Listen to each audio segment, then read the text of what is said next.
All right, so we're diving deep into professional development plans today. And, you've really given us a lot to unpack here. Yeah. But you've also highlighted some really, really good points Feels for yeah. listeners to really take control of their own career growth. Right. And I think that's amazing. Absolutely. So one of the things that you mentioned right off the bat is that it's so important to have goals, Yes. short-term A&D, long-term goals. Yeah.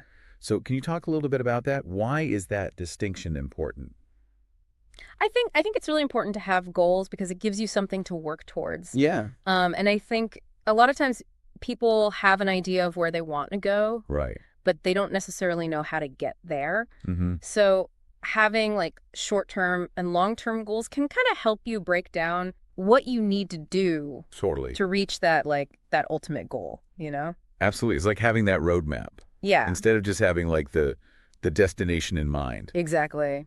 Exactly. So for someone who maybe is thinking, okay, I need that roadmap, what's an example of a short-term goal? What's an example of a long-term goal? And how do those two things actually work together? Okay, so let's say, for example, you want to be, I don't know, like a manager at your company. Okay. That would be like a long-term goal, right? Right, right. But a short-term goal could be, I want to take on more responsibility in my current role, Okay. or I want to, take a course or get a certification. Right. So you're taking steps towards that. Exactly. Okay, I love that. Yeah. So you're taking steps towards that bigger goal. Yeah. But you also mentioned that it's important to look inward a little bit Mm-hmm. and really assess the skills that you have or maybe need to work on. Yeah. But how can someone do that? Because I think it's really hard sometimes to be objective Right. about your own strengths and weaknesses. Yeah, for sure. What would you recommend?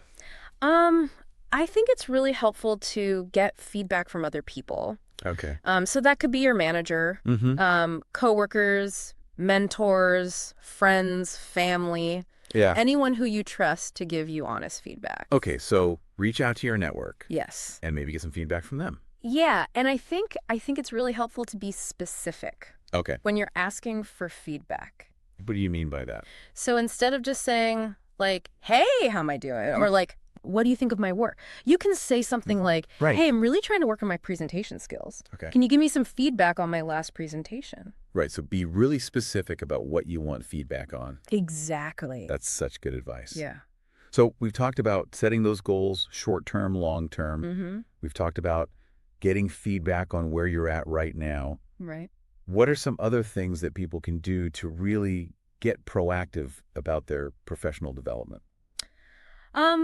I think it's really important to never stop learning. Yes. So that could look like taking courses, attending workshops, reading industry publications. Right. And I like that you said industry publications because I think that's something that people don't necessarily think about as professional development. Right. But it's so important to stay up to date Exactly. on what's happening. Yeah, for sure. And it doesn't even have to be like those traditional routes, right? Right. Like I love to listen to podcasts, for example, Yeah, me too. to learn new things. Yeah, absolutely. So it doesn't have to be, sitting in a classroom. It can be things that you enjoy Yeah, absolutely. and that you can kind of fit into your daily routine. Mm-hmm.